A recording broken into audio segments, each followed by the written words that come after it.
Na década de 60 a.C., Roma viu a república desmoronar frente ao poder aliado de três personagens, três generais militares, no que se chamou de Primeiro Triunvirato.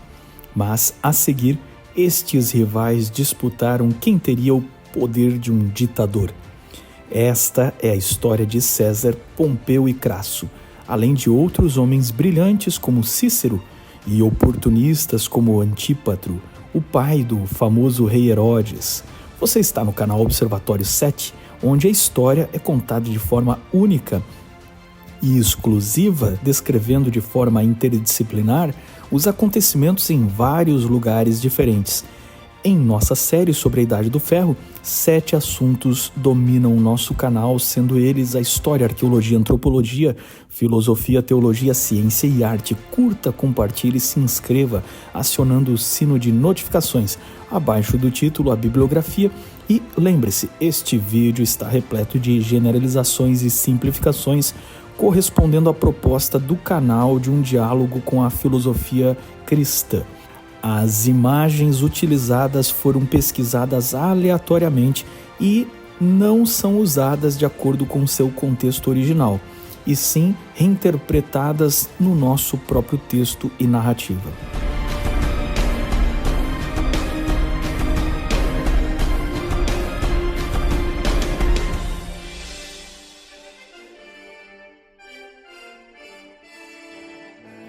Quando o general Sulla morreu em 78 a.C., César voltou para Roma, alugou uma casa modesta e com grande habilidade de oratória se tornou advogado. Assim, ele iniciou sua carreira populista, ganhando o coração do povo como um tipo de combatente da corrupção, quando na verdade se tornaria no futuro um dos maiores corruptos da história romana. Nesta época, César saiu em viagem pelo mar Egeu e seu barco foi capturado por piratas que pediram 20 talentos como resgate. De maneira arrogante, César ordenou que pedissem 50 e jurou que voltaria para matar todos. Liberto, ele reuniu uma frota, retornou, capturou os piratas e os crucificou. Depois disso, iniciou sua carreira política sendo eleito como tribuno militar em Roma e, a seguir, questor em 69 a.C., ano em que sua esposa morreu e ele foi para Espanha, onde conta-se que ele viu uma escultura de Alexandre o Grande e lamentou que, com a mesma idade, Alexandre já tinha conquistado todo mundo e ele ainda não tinha feito nada de sua vida. Ao voltar para Roma em 67 a.C., César se casou com Pompeia, neta de Sulla, e com estas novas alianças uniu-se politicamente também a Crasso, o homem mais rico de Roma, que facilitou seu caminho para diversos cargos políticos e religiosos. No ano seguinte, Pompeu foi nomeado para continuar a guerra no Oriente contra o rei Mitrídates VI do Ponto. Pompeu destruiu o exército inimigo de Mitrídates, que fugiu para o Bósforo com a ajuda do rei Tigranes, o Grande da Armênia. A Armênia era, nesta época, o reino mais poderoso ao leste das campanhas romanas e seu rei um grande guerreiro. Pompeu fez um tratado com Tigranes e retornou para o Ponto, anexando as margens do Mar Negro como província romana e depois marchou até a Síria, onde depôs o último dos reis Antíoco e anexou o que havia sobrado da Seleucida, indo para o sul e tomando a Fenícia. Justamente nesta época, 67 a.C., a rainha da Judeia Alexandra Salomé, já viúva, morreu e o trono de Jerusalém passou a ser disputado pelo herdeiro João Hircano II, adepto dos saduceus, e Aristóbulo, adepto dos fariseus. Em 65, Pompeu enviou para a Síria um general para encontrar-se com os líderes de ambos os lados. E num primeiro momento, Pompeu apoiou Aristóbulo, mas jogou dos dois lados e logo prendeu Aristóbulo e, com a ajuda dos apoiadores de Hircano II, entrou na cidade. Até 63 a.C., os romanos já tinham feito uma brecha no muro e dominaram Jerusalém, matando 12.000 judeus. Flávio Joséfo relata que Pompeu ficou surpreso e espantado ao entrar no templo e ver que não havia ali nenhuma representação visual do Deus adorado pelos judeus. Neste momento, é importante mencionar que os romanos fizeram um aliado na conquista de Jerusalém, Antípatro ou Antipas, idumeu da linhagem de Esaú, que durante a guerra civil dos príncipes judeus havia apoiado Hircano II. Os idumeus haviam sido convertidos à força para o judaísmo e Antípatro trouxe consigo uma aliança com o rei Aretas dos Nabateus, um povo árabe da famosa cidade de Petra, com quem havia se relacionado até serem expulsos de seu território original para dentro do deserto da Judéia. Aretas havia vencido Aristóbulo II antes dos romanos chegarem e foi talvez por meio deste apoio que Pompeu mudou de lado, abandonando Aristóbulo. Tomada Jerusalém, Pompeu deixou João Hircano II como sumo sacerdote e governante fantoche do povo, tendo Antípatro como primeiro-ministro romano e seu mecanismo para governar e impedir rebeliões dos judeus. Aristóbulo, o outro irmão judeu, foi enviado para Roma com seus filhos como prisioneiros, mas fugiram e promoveram rebeliões inúteis, que foram rapidamente vencidas. Com raiva das constantes revoltas judaicas, os romanos dividiram a Judéia em 5 distritos e cada vez deram menos poder a Hircano e mais poder a Antípatro, o Antipas, que seria mais à frente o pai do futuro rei Herodes o Grande, no tempo do qual Jesus nasceu. Mas antes disso, em 63 a.C., Cícero foi eleito cônsul de Roma junto com Caio Antônio Híbrida.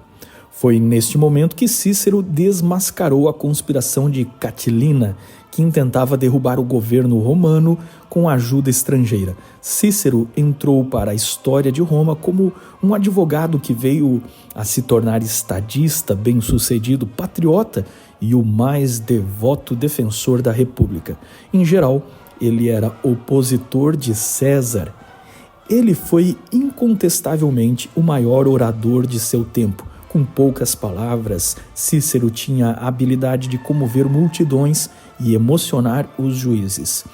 Ele havia estudado com os mais brilhantes de seu tempo e defendia os direitos dos cidadãos comuns contra os abusos do Estado. E exatamente por isso, sempre foi visto com maus olhos por César, que perdia para ele no debate público e o respeitava a ponto de tê-lo convidado a fazer parte do triunvirato que formou mais tarde com Crasso e Pompeu.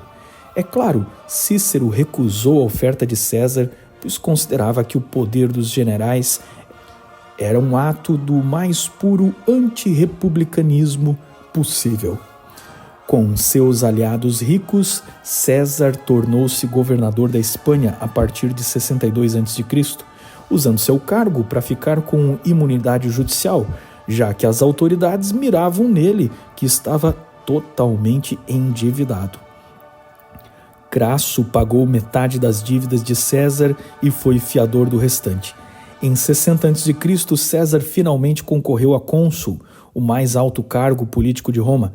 Numa eleição competidíssima de ambos os lados, com todos os concorrentes lutando entre si através do suborno de votos, César foi eleito, graças a uma aliança com Pompeu, selada ao dar sua filha Júlia como esposa para Pompeu.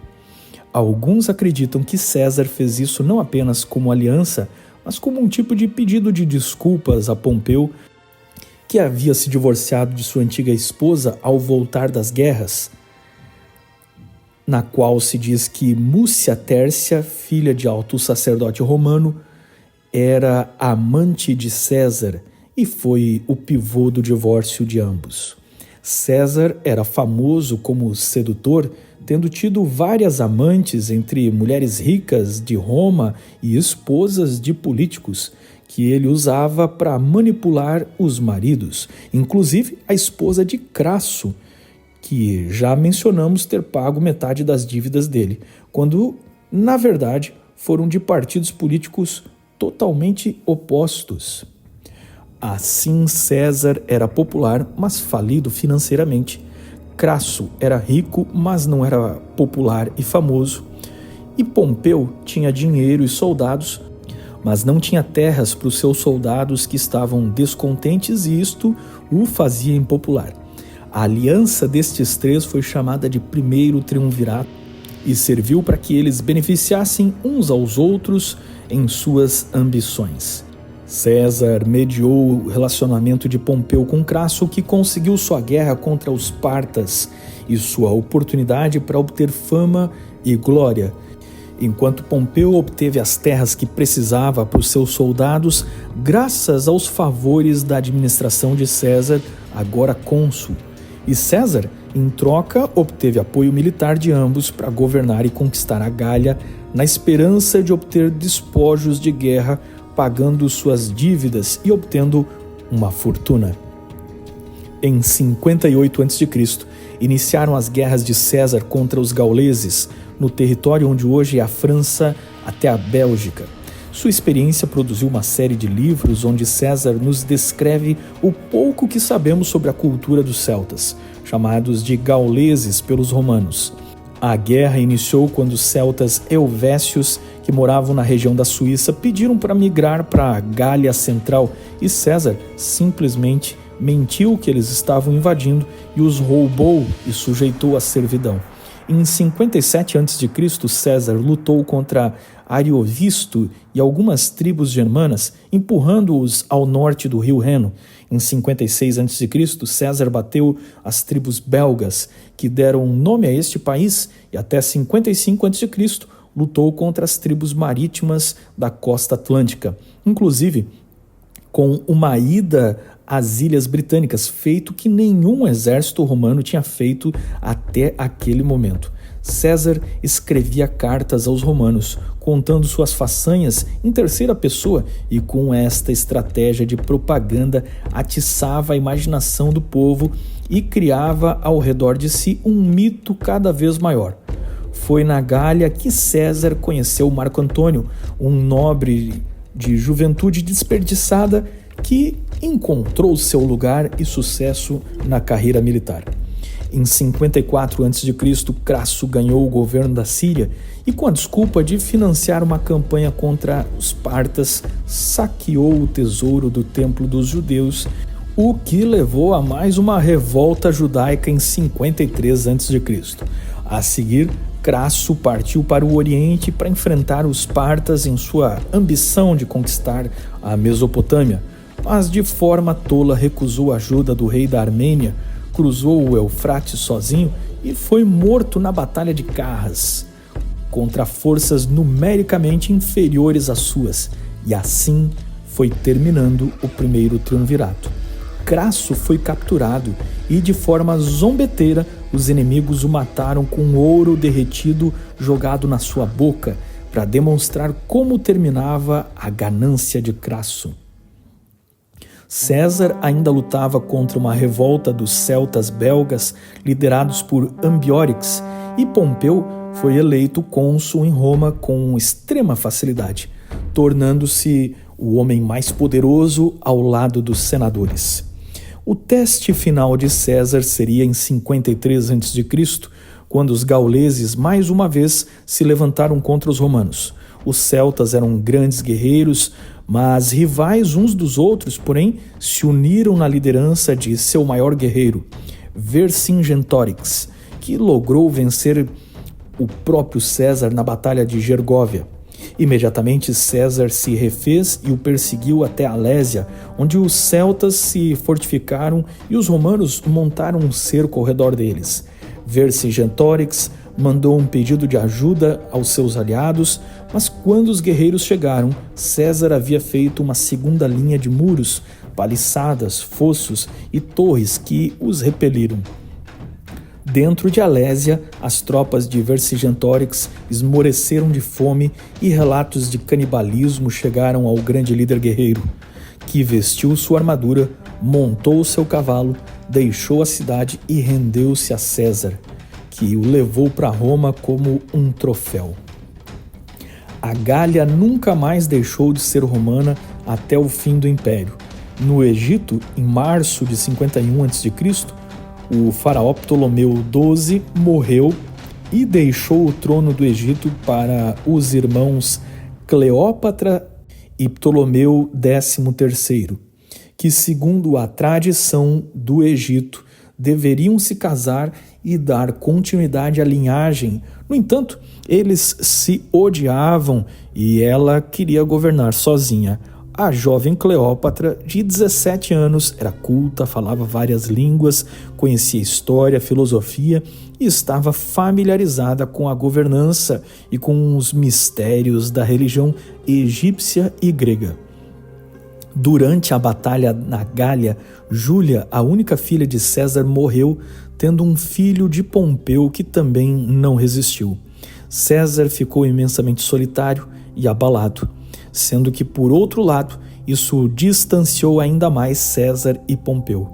Em 50 a.C., terminou o mandato de César na Gália e Pompeu, que estava em Roma, manipulou o Senado para pedir que César entregasse suas legiões e voltasse como cidadão comum, tirando assim César do jogo político e da força que poderia concorrer com Pompeu. O Senado acusava César de traição e insubordinação e, sem a imunidade política, ele seria processado. Desta forma, César, contrariando a lei romana que proibia entrar na Itália com exércitos, atravessou a divisa no rio Rubicão com a 13ª Legião, lançando sua sorte num golpe contra o Senado e a capital. Pompeu e o Senado, percebendo que não podiam resistir, fugiram para a Grécia. César deixou Roma sob comando de seu general de cavalaria Marco Antônio e foi para a Espanha derrotar os aliados de Pompeu, onde trouxe uma frota com a qual cruzou para a Grécia e derrotou o exército de Pompeu em agosto de 49 na Batalha de Farsalos. Enquanto isso, a jovem Cleópatra estava voltando da Síria, onde tinha ido buscar apoio e tropas para enfrentar seu irmão, mas foi detida e acampou ao leste do delta do Nilo. Neste momento, Pompeu estava fugindo da Grécia para o Egito, que devia dinheiro para Roma e já tinham enviado navios em socorro a Pompeu contra César. Já César apoderou-se de Roma e foi nomeado ditador de todo o império, numa eleição totalmente teatral, onde ele mesmo presidiu a sua eleição. Pompeu, chegando ao Egito, não imaginava que os conselheiros do jovem faraó Ptolomeu XIII o virariam contra Pompeu, que foi aprisionado.